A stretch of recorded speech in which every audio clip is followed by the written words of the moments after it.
My name is Mustafa Khalil. I'm a member of the VMware Global Support Services, and I have been presenting at VMworld since 2004. Excuse me. How many of you attended any of my sessions before? Okay. Thank you all for coming back. Today's presentation is about performance and scalability improvements in VMFS5. We just GA'd VMFS5 along with ESX5 last week. This is then a disclaimer. We've seen this 300 times before. This is the journey to the cloud. I think you've seen this also several times before. Any of you haven't seen it yet? Okay. A quick plug about my book and VMware Press. This book is about vSphere 5 storage implementation and design. It will be available in February, and most of the content applies to older releases, but I highlight also what's new in ESX5 storage, and I believe that it will be a must for any administrator or designer, or anyone that wants to learn about VMware storage. There are two other books available at VMworld, VMware Press, at the store in the hang section. This one is available now, and this one is available for pre-order. I would like to acknowledge some of the contributors to the content of this presentation, these two VMware employees, Pradeep and Cormac. This is the agenda that we'll cover today. First, I'll cover what were the limitations of VMFS3, so we can appreciate the enhancements that we have in VMFS5, and the LVM changes in VMFS5, which are the major component of the file system, and the changes in VMFS5 itself in relation to specific features related to VAAI and others. And finally, I open up the floor for questions. VMFS3 had the limitation of supporting a maximum of 2 terabyte extents and the maximum limit of 2 terabyte virtual disk files, 2 terabyte RDMs. Generally, in ESX versions before 5, the largest physical LUN size cannot be more than 2 terabytes. This has been lifted, as I will show you later. And each extent, we have in VMFS5, you can have up to 32 extents. So you can, in VMFS3, you can add 2 terabyte extents up to 64 terabytes total when you add all the 32 extents to the same volume. The virtual disk is limited to, the maximum size of the virtual disk is based on the block size of the VMFS file system. So in VMFS3, we had block sizes of 1, 2, 4, and 8. The larger the file size you want to support, the larger the block size you have to format the file system with. And once you created the file system with the block size, you cannot change it. Either make it larger or smaller. So in VMFS5, the first thing that we improved on is supporting larger extent sizes and LUN sizes. Inherently, ESX5 allows LUNs larger than 2 terabytes. And we did this by using 16-byte command descriptor blocks. The LVM itself has to be plumbed to be able to support these larger extent sizes.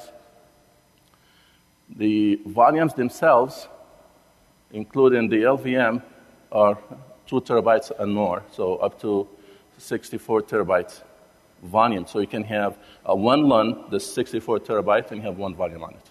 You don't need to create extents.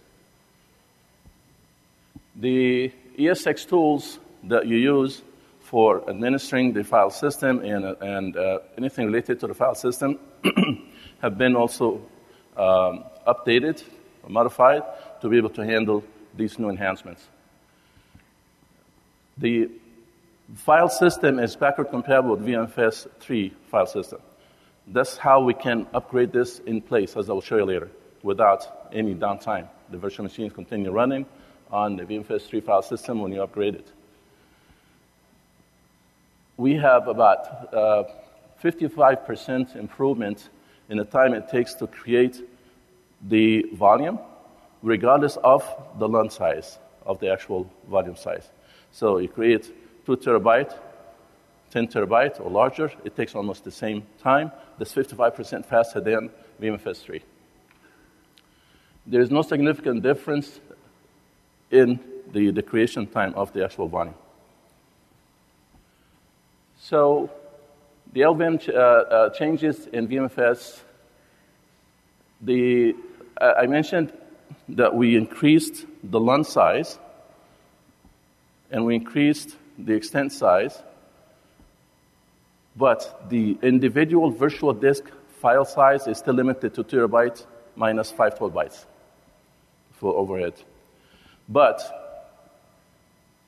if you create an RDM, how many of you are familiar with an RDM? Okay. For those that are not familiar with it, it's a raw device map where you take a physical LUN on the SAN and present it to the virtual machine as if it's a virtual disk. And it will see the physical properties of the LUN if you use physical mode RDM, and it will think it's a virtual disk if it's a virtual mode RDM. So if you're going to create a physical mode RDM, now you can create an RDM that's larger than 2 terabytes. So we have the plumbing in the file system to support that size. And we have the plumbing to support file sizes larger than 2 terabytes, but it's not enabled in this release. Only enabled it for RDM purposes. Virtual mode RDM, the VM sees it as a virtual disk, and hence is still limited to the size limitation of the virtual disk file sizes. So if you need an RDM larger than 2 terabytes, you must use a physical mode or pass-through RDM. For us to be able to handle that large size partitions, we had to switch away from IF-disk, and we'll start using another tool because we're using a different partition table. It's called GPT. GPT is a GUID partition table. I will give you a lot of details about it later in later slides.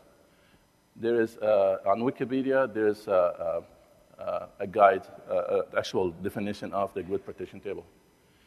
This partition table is replicated in the last sector on the disk, that's 512 bytes. For future use, we're going to have something in the future that will allow you to recover the partition table if it gets corrupt. Something similar to what Windows does with NTFS. So as it stands right now, if your partition table gets corrupt for any reason, we in support may be able to get that partition for you and dump it into the first partition to recover your partition table. So in the past, we used to have a lot of commands to manage ESX configurations. It used to be called ESX CFG something. With ESX5, we're switching to a single namespace based command called ESXCLI. We have introduced the ESXCLI in 4.0 and 4.1 for managing the PSA and managing a few other configurations. Now with ESX5, ESXCLI handles everything. And you have individual namespaces, one for storage, one for iSCSI, one for network, one for software. So in the old days when you needed to install a patch directly on ESX host, not to use VM, you had to use ESX update. Now you can use ESXCLI software instead. So along the same line, for the storage manipulation to support the larger the larger partition size, we retrofit ESXCLI to support that. And in place of F-disk, we use part edutil. So most of you may be familiar with this in Linux. So we ported this to run on ESX. I will give you more details on that in later slides. The LVM changes, we have, when you span multiple extents into a volume, we used to have an issue where you can lose one extent and you don't know which one is it did you lose. So now we have a device table. I have a slide about that, where we have all the details about the NAIDs of the members of this volume. And the extended metadata, I will show you a lot of details about how we extended the metadata to be able to handle the larger file sizes and larger RDM sizes and the larger number of files. So first, the span device table. Each extent is on a single physical LUN. Each LUN has a unique identifier. It's a device ID. There are different types of device IDs. The most common one in a SCSI 3 environment, most arrays support an NAAID. The network addressing, I forgot what's the last A is what. So those NAIDs are unique for any LUN in any storage network because it has part of it is part of the vendor's registered OUI. And the vendor adds to it additional components like the serial number of the storage array or the license, some other parameters to make sure that it's unique. So this specific NAID, when you create an extent, the metadata has in it a reference to this NAID. If this NAID changes later on in the future because you cloned this LUN or you replicated the LUN and you mounted this LUN on another site, this file system has to be resignatured because the metadata still has in it a reference to the original NAID. So it is very important that NAID is associated with the file system. So this specific NAID is stored in the metadata, but when you add an extent, we create on the first device that was the first extent that you created. We create on that a table to add to it each additional extent that you add. And this table, I will show you how to dump this from the command line to be able to see what's in it. This is only supported in VMFS5, which is the second version of LVM, Logical Volume Manager. That's part of the VMFS file system. The logical volumes, how many of you have seen a VMFS presentation I gave about 3 years ago? Okay, I gave like the layout of the file system that shows the individual components, but without showing the actual sizes and the locations. So each VMFS3 volume was made up of multiple logical volumes. They are all equal sizes. So there's repeated building blocks that we put on the disk to build the metadata. So in VMFS3, we had 1,024 LVs, logical volumes. In VMFS5, we have only 512, but they're large. And we maintain backup compatibility in a way that you create a file on that file system, you can move it to the older file system. There's no dependency on VMFS3 or VMFS5 regarding to the actual individual files. The RDMs is a different story because it's a metadata entry that references the physical LUN. You can't take a larger than 2 terabyte RDM pointer and move it to another file system. You have to recreate it on the other file system. But if the other file system doesn't support the LUN size, it will not work. That's the only part that's not backward compatible. So this is a dump of part of the metadata that shows the descriptor, which is the span device descriptor. Again, this is only available on VMFS5. So you find the first LUN, or the first extent, and you would use hex dump with -c at uppercase, and then space -n, lowercase, and then the size is 512, and then -s means skip. You're going to skip that many sectors, 5 bytes each, and it's 1,565,184. and then you pass the device name that you're going to dump this from. This device name is the NAID of the head LUN of the volume. How would you find that one? I'll show another command later using VMFS tools to see which one is the first extent. And you notice here that at the end of the device name, there is a backslash and a colon, because you have to escape the colon. The backslash in Linux and in ESX is an escape character. And then the partition number. Since ESX VMFS file system only supports one volume per LUN, then most probably going to see this as partition number 1. In ESX Classic in the old days, you used to have file system on a local storage. We have Linux partitions, so the VMFS partition used to be a different partition number. But with ESXi, which is ESX5, we don't have any file system anymore. So you're going to have, we have individual file systems that are actually FAT16 for storing the actual image. But this image, this is as seen when you mount it. But generally, you want to be seeing this on a local file system because you shouldn't extend a VMFS volume that's local to other volumes that's on the SAN. Because you go to another host, try to access this volume, you don't see that local volume from the other hosts. So never extend a local volume into a non-local disk. So again, this is partition 1. You would see the dump would show like this, and on the right-hand side, you would see the NAID listed. And then further down, when you see these asterisks here, I'm not sure why this is not working. Okay. When you see this asterisk here, it means that there were lines that were skipped in the output. This is the way you would read it, because these lines are identical, they're similar. And then followed by the additional NAID, and if you have more, you're going to see more of those stacked down the output. So how would you find out the actual NAID that's the head LUN of the volume?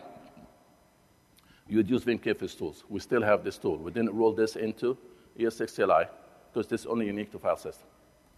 So VMFS tools, -P means give me the properties. It's an uppercase. And you can use -H or just concatenate lowercase h, means human readable. And then you pass the volume name. The syntax of the volume name is /VMFS volumes and storage. And by the way, the previous output here, the path to the device name is VMFS devices disk. Or now in ESX5, use /dev/disks. It's the same link to /VMFS/devices /disk.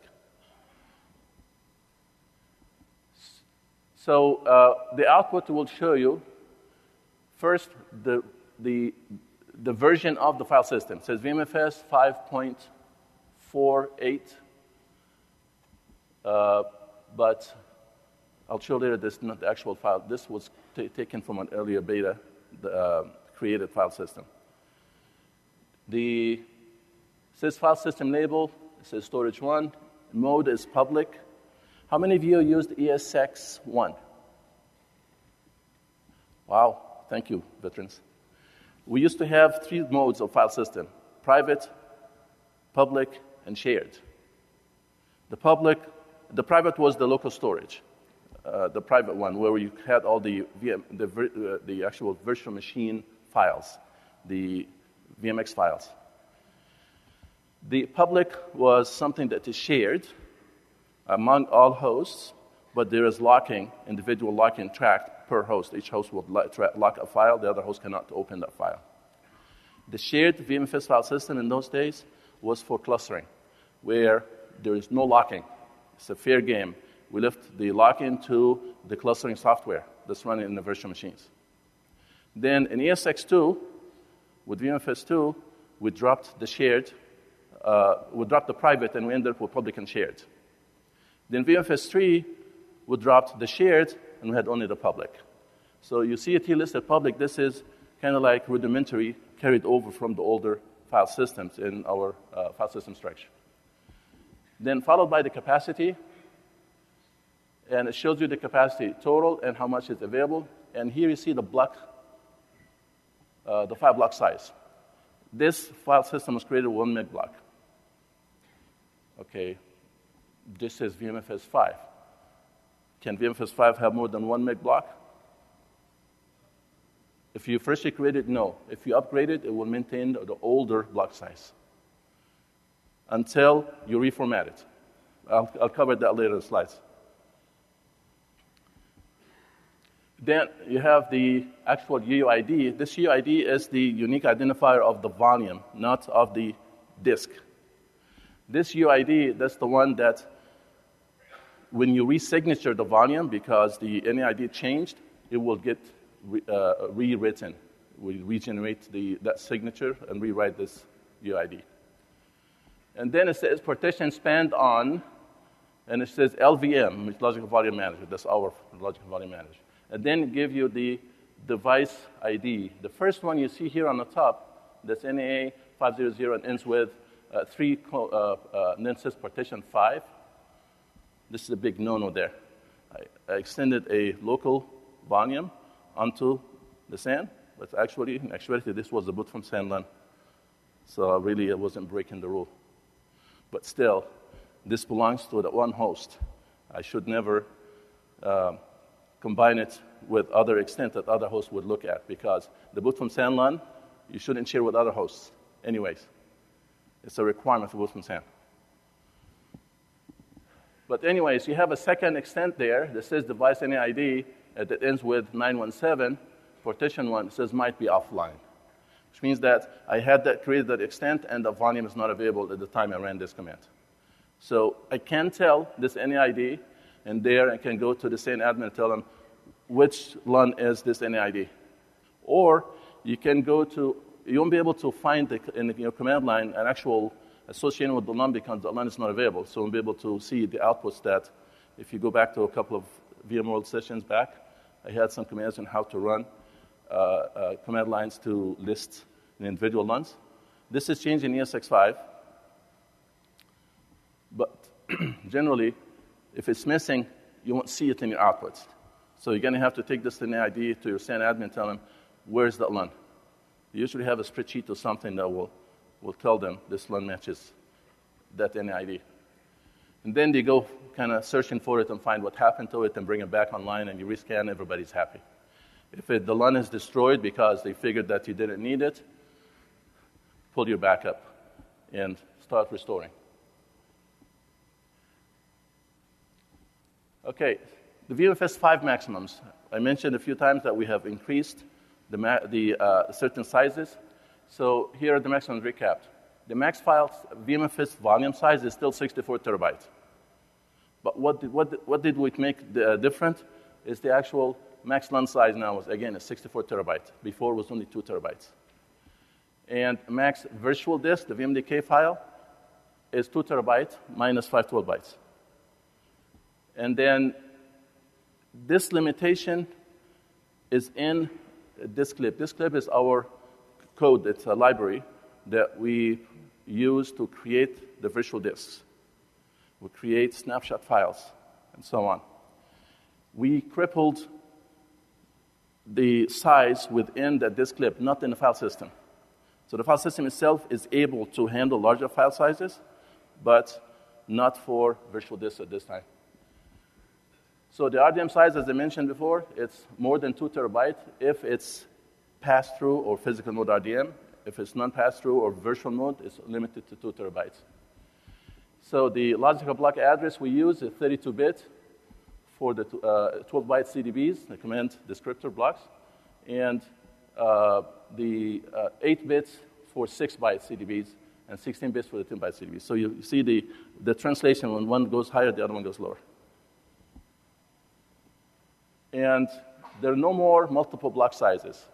1 meg block for all different file sizes, which makes it a lot easier for you if you want to start with a certain volume size and you want to grow the volume size.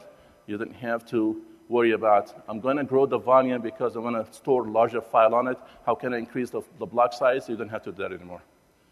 In VMFS3, The only way you can do that is you create a new volume with a larger block size and new storage remotion to get the files off the old volume to the new volume, then reformat the old one, and then add it as an extent, and it was a big hassle.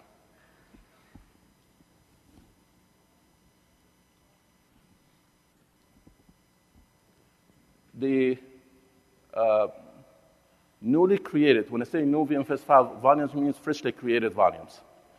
They have the 1 meg block size. If you upgrade, whatever was in the old volume will stay in place because we'll do an upgrade in place. We don't reformat.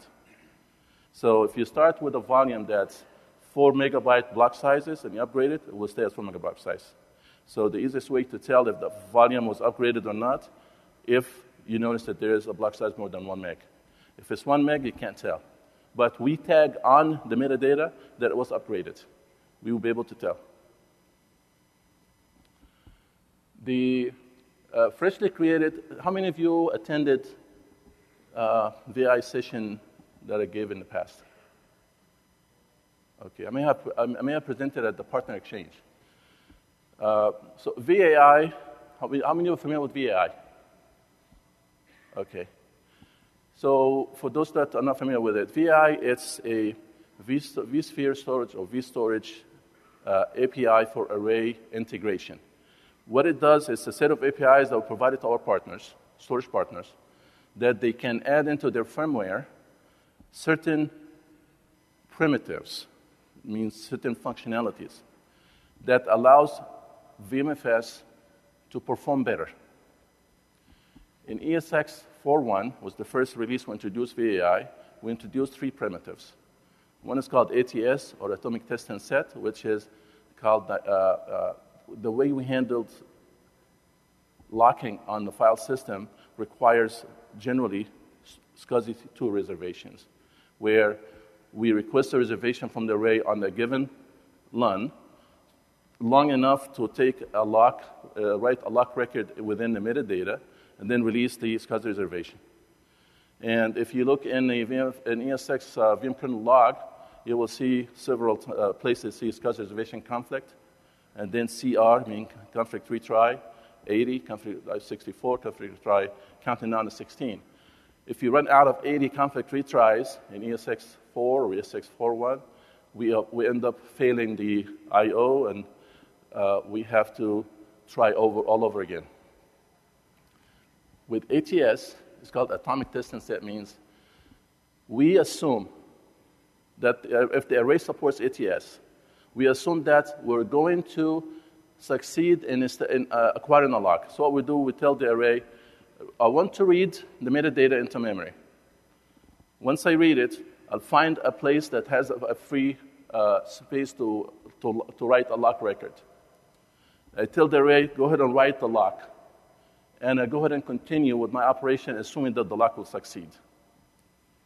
So the array atomically will allow me to lock that region of the metadata instead of locking the whole LUN until I write my lock record. How would this be helpful? If you're putting on a virtual machine, you need to establish a lock so you can get a lock on the files, the virtual disk that you're going to open. And if you have hundreds of virtual machines that you want to do that from multiple hosts concurrently, like in a VDI environment, each host will have to arbitrate with the other until to get the SCSI reservation, but with ATS, they all do it at the same time. The host is not waiting for the other host to release the SCSI reservations. So in 4.1, ATS was based on, we check with the array, do you support ATS? We get a response back saying, yes, I support it. Then we go ahead and send handle the lock-in accordingly using ATS. With VMFS5, the first time the volume is accessed and we find that the array supports ATS, we write on the metadata that this volume will be ATS-only. So future operations from this host and the other host don't need to check with the array if they support ATS. We are always automatically go and utilize ATS on the volume. This only with VMFS5. Older release, VMFS3 doesn't support that. I have more slides on that. Then we have small file packing. You know those pesky little log files that get created and using up file system blocks because of the sub-block allocation was 64K in the past? Instead of wasting all that space, we end up packing files that are smaller than a sentence size in the inode itself, which means that it doesn't take any space. And when I'll have a slide on that. I'll explain to you in detail. And the sub-block size is now 8K instead of 64, so you can write smaller files that you could utilize the whole block. The new pointer block 2, if you go into VMFS volume and run ls space -al, you will see a few files that have dot something. In Linux, the file that starts with a dot is a hidden file. So if you run ls, you don't see it. You have to run ls-al, for example. And one of those files is called PB, or pointer block. In VMFS5 volume, you're going to see a second one called PB2 as well. This is the second version of pointer block. I will explain to you what this does in this slide. This allows us to do something called double indirect pointer block addressing. So we can have a lot more files that we can store on the volume compared to the past. And again, LVM supports more than 2 terabyte extents. And when you create a new volume, now we have a specific workflow for the volume to be mounted. And now you can unmount the volume also dynamically. You can go in the volume, right-click, select the unmount, VMFS3. You couldn't, VMFS5. You couldn't do this in the past. And ability to, the current version on the disk is 5.54. So the version I showed you earlier was 5.48. This is from a beta release. So here's the comparison between formatted and upgraded VMFS5 volumes. If it's an upgraded volume, the block size will be based on the original volume's block size, so it will be 1, 2, 4, or 8. The freshly formatted will be 1 meg. The sub-block size, VMFS3, is 64K. When you upgrade it, it stays 64K. So that's the limitation there. When it's freshly created, it's 8K. The partition on the VMFS3 was MBR. When you upgrade it, it stays MBR until you grow it beyond 2 terabytes. Because the old MBR can handle up to 2 terabytes. When it goes beyond that, we have to switch to a GPT. VMFS5, from start, is GPT when you create it, regardless of the size. And the number of sub-blocks and file descriptors and pointer blocks, they are inherited from the VMFS3 if you upgraded it. And if it's VMFS5, it's proportionate to, relative to the size of the volume.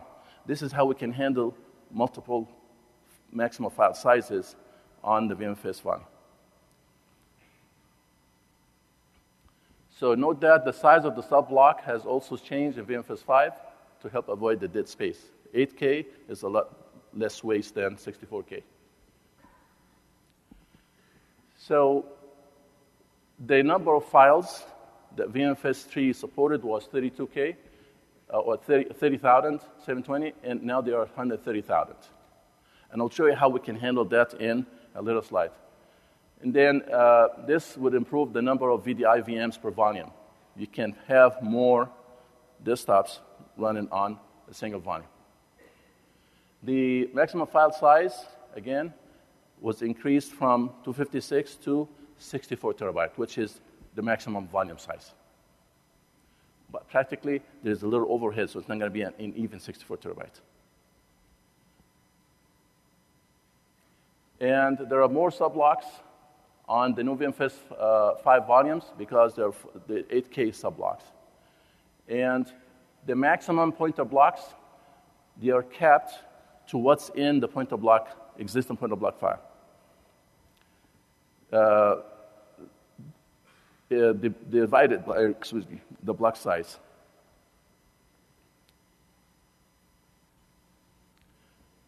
How many of you have seen an APD state or all past dead? All paths dead is a state where a given LUN is no longer accessible from any paths. So let's say you had 4 paths to the LUN. Catastrophic failure happened. You no longer access the LUN. Most probably, it happened on the LUN side on the array. Otherwise, all LUNs would be gone if the whole array is not accessible. So what happens in 4.1 and earlier, when you get to this state, the server hangs because it's going into some sort of a loop trying to access this LUN that's no longer available. We don't support this state because you're supposed to design your environment where you have at least one surviving path at any time. So you have up to 4 paths if it's active-passive arrays. If you have active-active arrays, you can get away with 2 paths. So you always have some alternate paths to the LUN. So if the failure is not on the LUN side, then you would have some surviving paths. You wouldn't get into this state. So in ESX5, we introduced the ability to do a planned device loss, or PDL. The admin is going to tell you, I'm going to start rebuilding this LUN because I lost one disk. It's a RAID 5, for example. So while it's rebuilding, it's going to have a lot of latencies and the LUN won't be responsive, for example. So you go ahead of time and you go to the volume and you select to dismount it. And when you dismount it, you're ready to lose the LUN. So the admin is going to remove the LUN, and we are going to acknowledge that this LUN is removed. It's going to disappear from the list of your LUNs. When the SAN admin is done with the maintenance and the LUN is presented back again to the host, you rescan, the LUN would appear. Then you go and manually select the volume that's on it and mount it. While you're doing all of this, the rest of the operations are going as normal with the ESX server. So you don't have this situation where it's a zombie server that's kind of having a tizzy at where is my LUN. Then PSA, which is pluggable storage architecture, that's the foundation that we built in ESX to handle pluggable components, to handle the multipathing and failover and other activities like VAAI, has been enabled to support this PDL.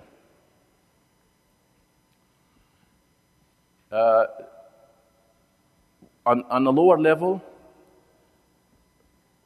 we have memory management, and we have something called worker threads. We improved that to handle the data management for data mover. Data mover is the facility that we use when you do storage vMotion, or when you're doing cloning, or doing anything that has copy operations. With VAAI, we have a primitive that's called xcopy, which means I'm going to copy X number of blocks from one LUN to the same number of blocks to another LUN. So we tell the array, okay, here are the blocks. I want you to copy them. As long as they are within the same array, we offload this operation to the array. The data mover, if the array doesn't have this capability, the data mover is the one that's going to have to do this job. It's going to read this block here and write it there, read it here and write it there, and so on. So we'll improve this. So how do we leverage ATS, as I mentioned to you earlier, on VAAI? So again, ATS is atomic test and set. So if you have a single extent volume, if it's newly created VMFS5, then it's going to be tagged ATS-only the first time we access that volume after we detected that array supports ATS. If it's upgraded from VMFS5, we start with ATS, but we're not going to write it to the volume. So only freshly created VMFS volumes will have the ATS-only state. We start with the ATS, and if the primitive fails, we fall back to SCSI2. So what happens if I have a VMFS5 volume that's freshly created, and it's tagged as ATS-only, and the array somehow no longer supports ATS? Somebody goofed up and downgraded the firmware on the array, for example, to a version that doesn't support VAAI. The volume will not be mounted. So how do you take care of that? You can turn it off using this command. VMKFS tools, --config, ATS-only. And this is not a documented command. If you run VMKFS tools --help, you're not going to see it on the command line.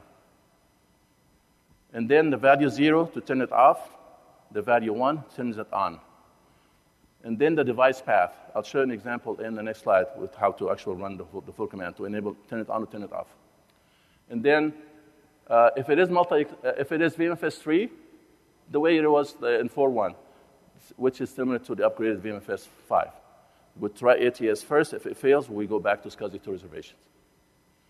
If it's multi-extent, VMFS5, freshly created, it only allows spanning to, let's say I created one LUN, created VMFS5 on it, and then I have another LUN. I'm going to add an extent to it. The other LUN has to have ATS support. So I can't start with one LUN on an array that supports ATS, and another LUN, another array that doesn't support ATS, and add that second LUN to this volume, because all extents have to support ATS. If it is upgraded VMFS from VMFS3, then it's the same way. We use ATS until it fails. If it fails, we fail back to SCSI2 reservation, as long as there are no locks on the other extents other than the head. You have multiple extents. The first extent is the head. The other ones are called the non-head.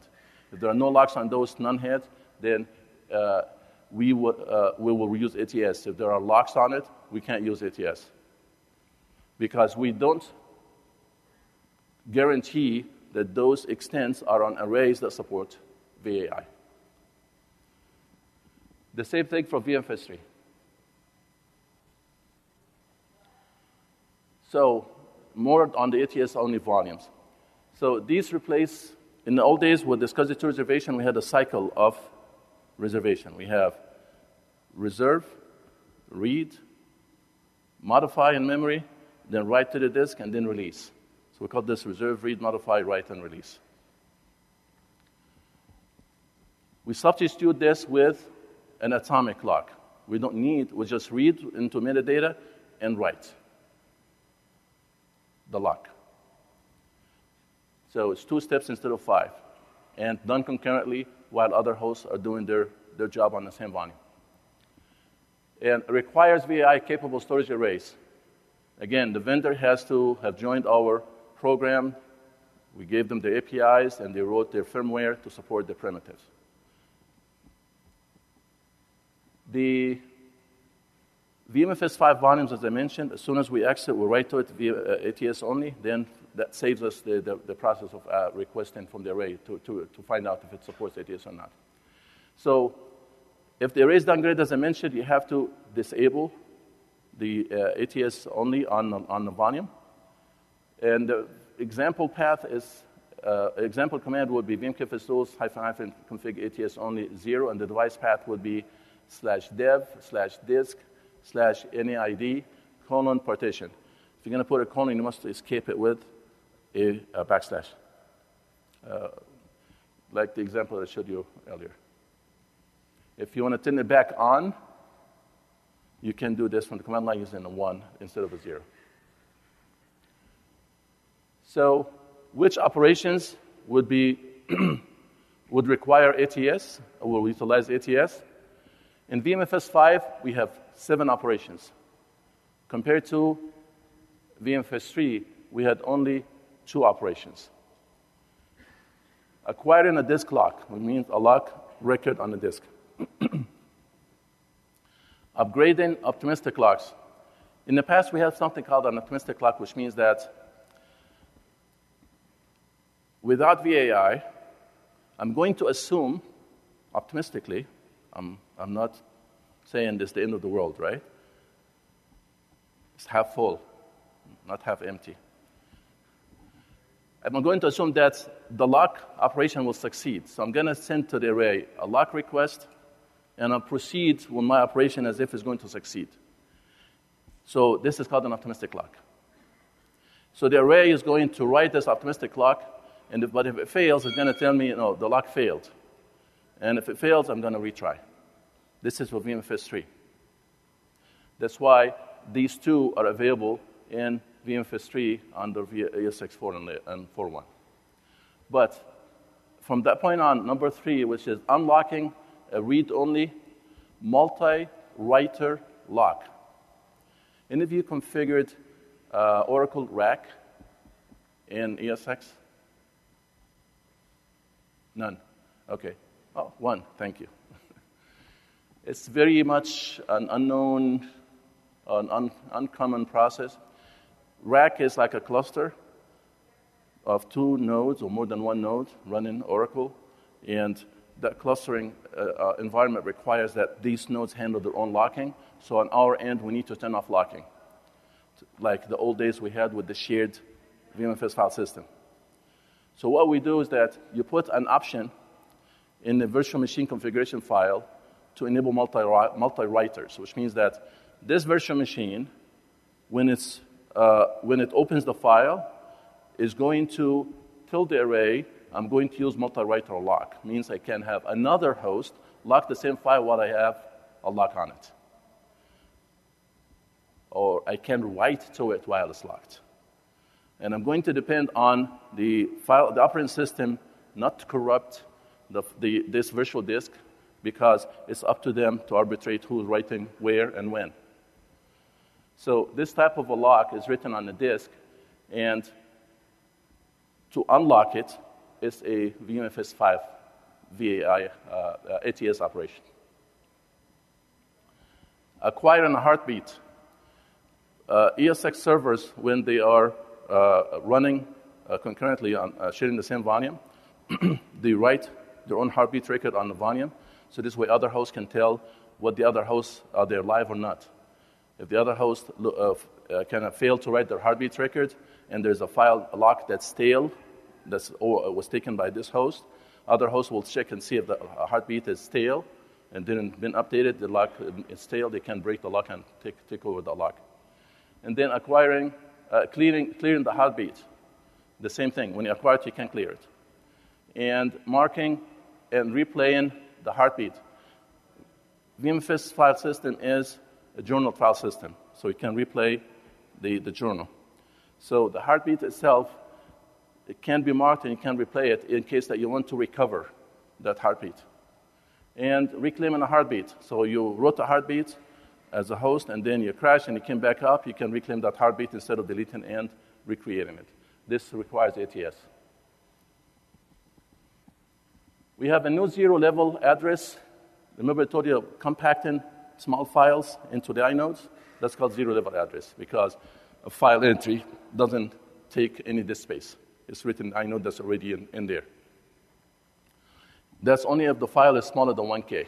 As soon as it grows beyond 1K, then we copy its data from the inode into the individual blocks that were assigned to it on the volume. So the good candidates for this are directories, small log files, anything that is smaller than one block or equal to, once the file grows above a small block, like above 1K, then we'll start moving it. The performance on VMFS5, freshly created, you get 6% performance improvements in the boot storm, because all of those individual log files that you're creating as you boot, they're going to get packed into the inodes. But if it's an upgraded volume, you get a negative impact there. So it's a good idea that if you're using a VDI environment, that you would create a new volume and you put your configurations on it.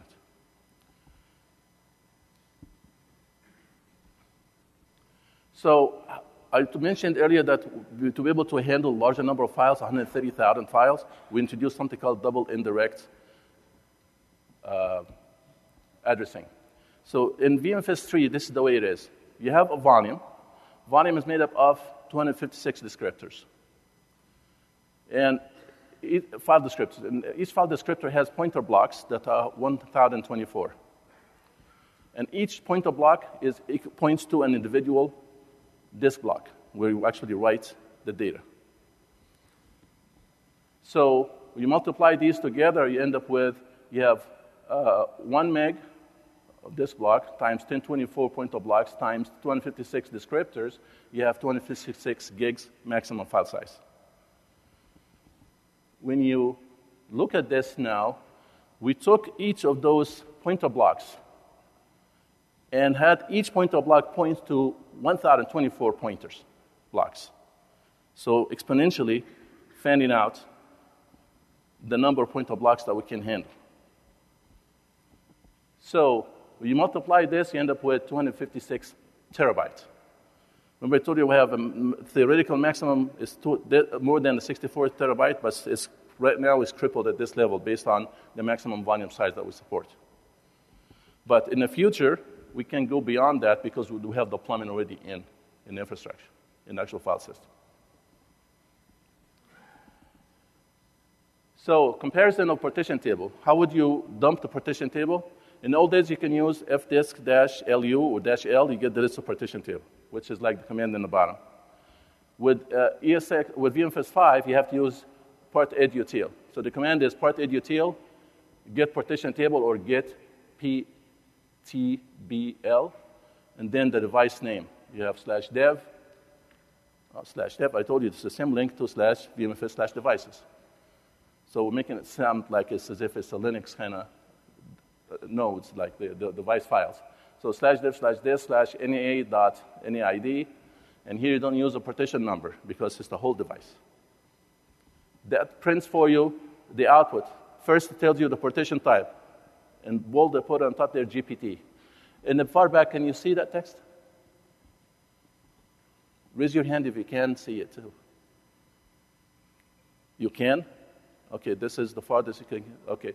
This presentation is going to be available online after VMworld is over, so hopefully you'll be able to read the text.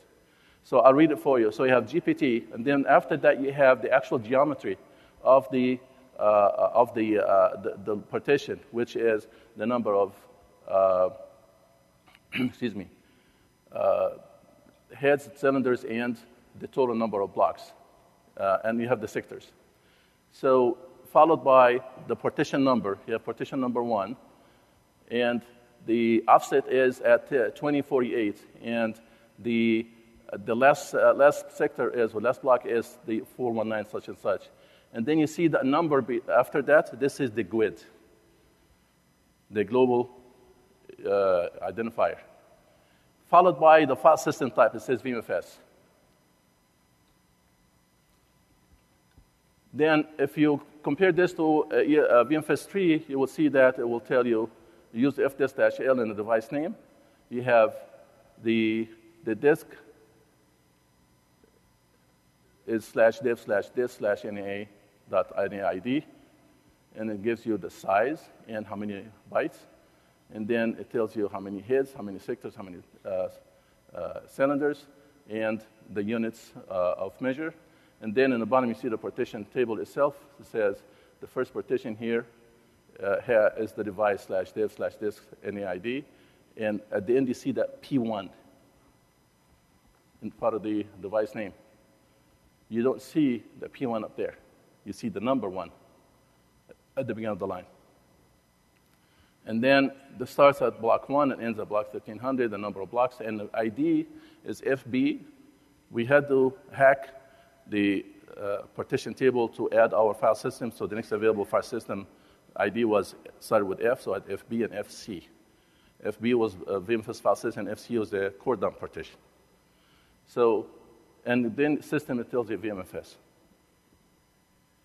So it's going to take a little getting used to reading the GPT partition table, but it is very straightforward.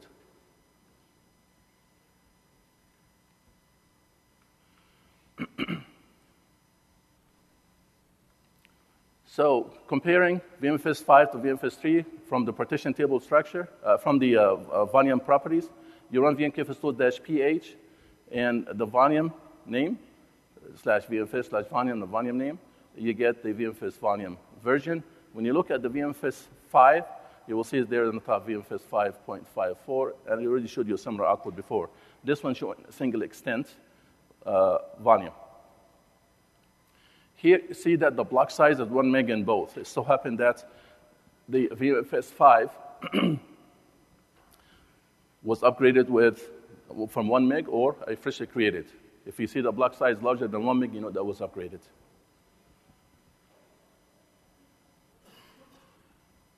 The VMFS tools uppercase P, this is the hidden command, another hidden command.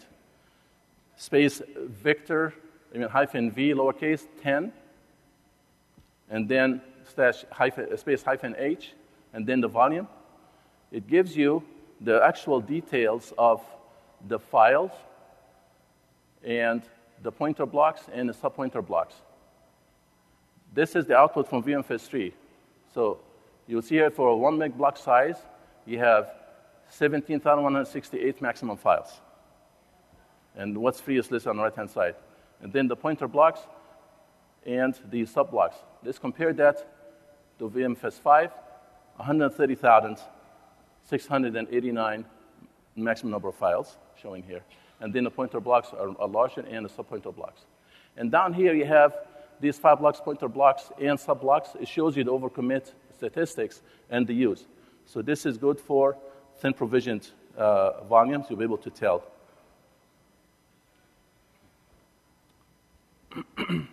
So the pointer blocks here are in 8K compared to VMFS3, which was 64K. To create a VMFS5 volume, you go to in the UI, find the device.